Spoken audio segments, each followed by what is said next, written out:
Balatgek with the Center for TMJ and Sleep Disorders. And I'm pleased to bring you another episode of our series called Your Mouth is the Door to Your Health.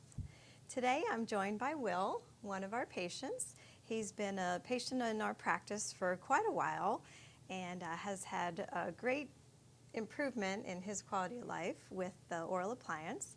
And we really appreciate that you've joined us today to share your story. My pleasure to be here. So if you wouldn't mind telling the audience your story, you can start off by maybe sharing what you experienced before you came to our office. That would be great. I can start off by saying I never wanted to come here. My wife coerced me into coming here. She was the one who noticed I had a problem. I did not really know. I knew I snored. I didn't think I snored horribly, but I knew I snored. Beyond that, I didn't think there was any issue. My wife told me that I would stop breathing many times a night. And she was alarmed by that, and she said I would stop for a long period of time. I didn't really know anything about doing it, and I didn't think it was serious, but she pushed me, and she set up an appointment with you. And I came to you unwilling, and I was very concerned that this was going to be something I was not going to like, and it was anything but that. Sure. So prior to coming to our office, your wife saw you stop breathing. You were aware of snoring. Did you feel tired during the day? Did you have any I other was never symptoms? tired during the day, and I didn't think I wasn't getting a good night's sleep. I knew I was very sensitive to lack of sleep. Okay.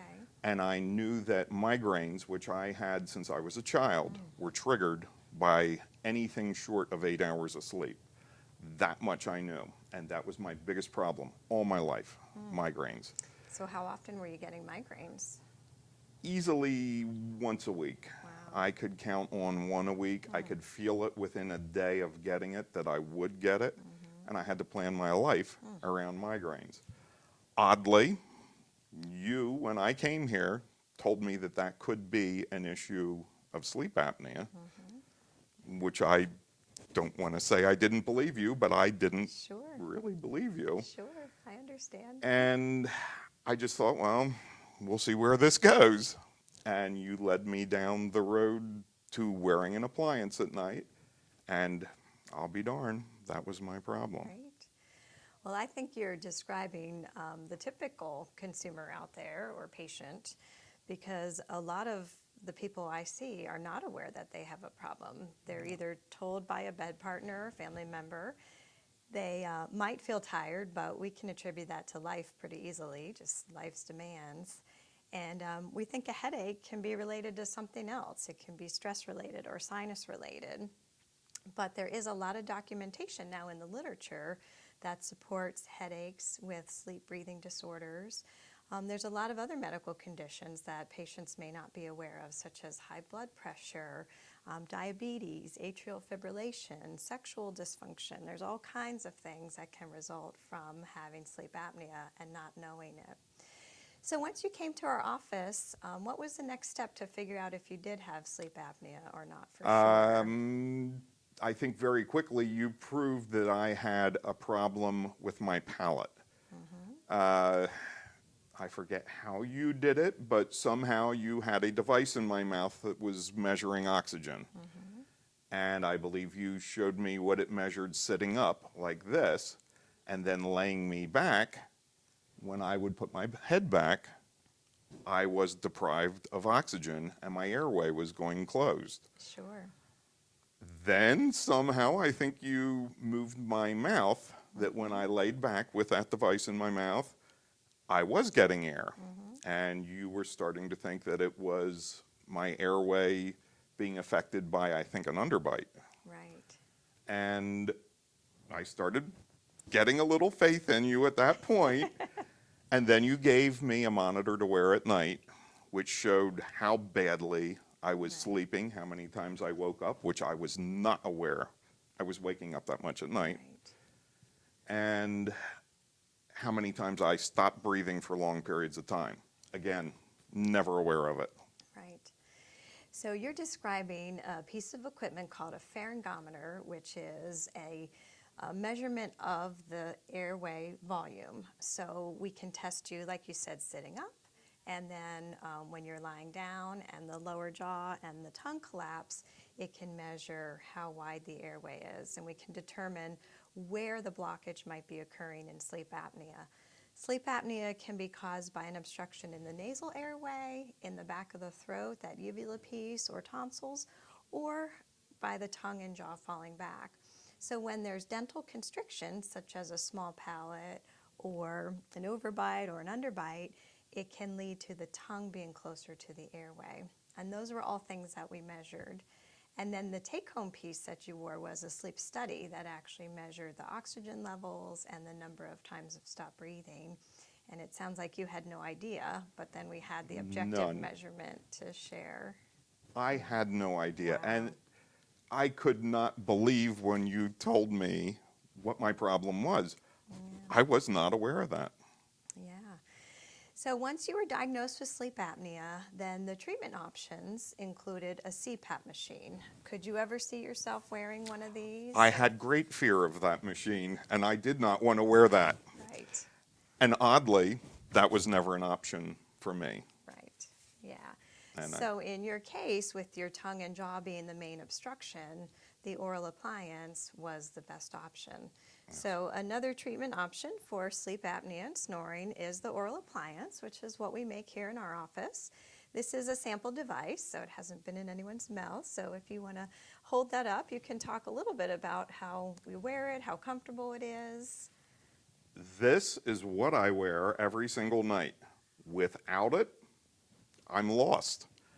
This changed my life, and I'm not saying this because this is an advertisement. This literally changed everything about me. This keeps me breathing, keeps me from snoring. It strangely ended my migraines, which I could not believe.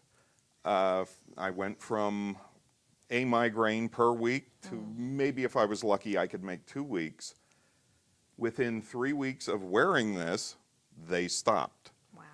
I thought that could just be coincidence. I've now gone 5 years, and in 5 years of wearing this, I may have had 3, 4 migraines. Oddly, early on in wearing one of these, I had problems with it. It was not fitting properly. Could have been my fault that I wasn't biting down hard enough. And it hurt my jaws, so I kept the appliance out for 2 nights. And on the 3rd day, I had a migraine. Came to you did something on it and refit it. And at that point, put it back in my mouth, did not have any more migraines. Awesome. It was this. This was the blessing for my wife. It ended snoring, which, again, I'm not really aware when I'm snoring. If I don't have it in my mouth, I wouldn't know I'm snoring. My wife certainly did, and she found this to be a blessing. Sure. But it also ended stopping having breathing issues where I would stop for any period of time. I just breathed normally through the night. But beyond anything else, it stopped the migraines, and that changed my life. Awesome. So this piece is small and comfortable. One of the ideas with sleep apnea is that it is not curable. It is treatable, meaning anytime this is in your mouth during sleep, it's going to hold your airway open and it's going to help you breathe. So that means you have to wear this the rest of your life. Do you have any advice for that, or can you explain that it's not a problem to wear? When you gave me this and told me I'd wear it for the rest of my life, first, it is unusual to have in your mouth. The first thing that came to mind was, somehow I'm going to swallow this. That never happened. Right. I thought I would come out of it and gag on it. It doesn't happen. It doesn't come off your teeth. It fits tightly on. I would say it took 2 or 3 weeks until I was used to having this in my mouth. And you were aware of it for quite a while. And I could not see going the rest of my life with something that was making me that aware. That went away. I don't know what's in my mouth at night. I have really no idea until you either go to talk, because you'll talk odd with it in your mouth, or occasionally, unconsciously, you'll open your mouth and partially come out, and you have to re-bite down on it just to be positioned in it. But other than that, I don't know what's there. I do know this. If there is no way I would go without it. Right. If I am caught without it, which I was once or twice, I forgot to take it with me when I went away. I just can't tell you how lost I am without the thing. The one thing it did do, and we haven't discussed this for a while, I never was aware of dreaming from being a kid up until I came to you. Sure. I don't know how or why, but I was never aware of dreams. Wearing this, immediately, I became aware that I was dreaming. Sure. Apparently, I never had a good night's sleep and never really achieved proper sleep. Right. This changed that, and that was very odd. Right. I did this in my 50s, and to go up until your 50s without having vivid dreams was weird. Yeah. It's hard to explain, but Sure. that came with this. Well, just to wrap it up and explain that a little bit, when we have sleep apnea, our brain wakes us out of deep sleep, which is taking us on the way to dreaming sleep. So our brain wakes us up to toss and turn, or to take a breath, or snort or snore, and then we start all over with the sleep stages. So we start in light sleep and deep sleep, and then our brain wakes us up again because our airways close, so we never reach dreaming sleep. So when wearing your device, your brain can stay asleep, and you go through all the sleep stages, and then you reach dreaming sleep, which can be a wonderful feeling. It is So, very wonderful, and it was something I missed. I just Yeah. never was aware of that yeah. until, the past 5 years. Awesome. Well, thank you so much for sharing My your pleasure. success story. We really appreciate you being here. It truly was a success for me. Great, great. We appreciate you joining us today. And we can be found on Route 10 near the Penske building and across from Dan's at Green Hills Inn. Our address is 2433 Morgantown Road. That is in Reading. And our website is tmjsleepcenter.com. And our phone number is 610-796-2835. Thank you.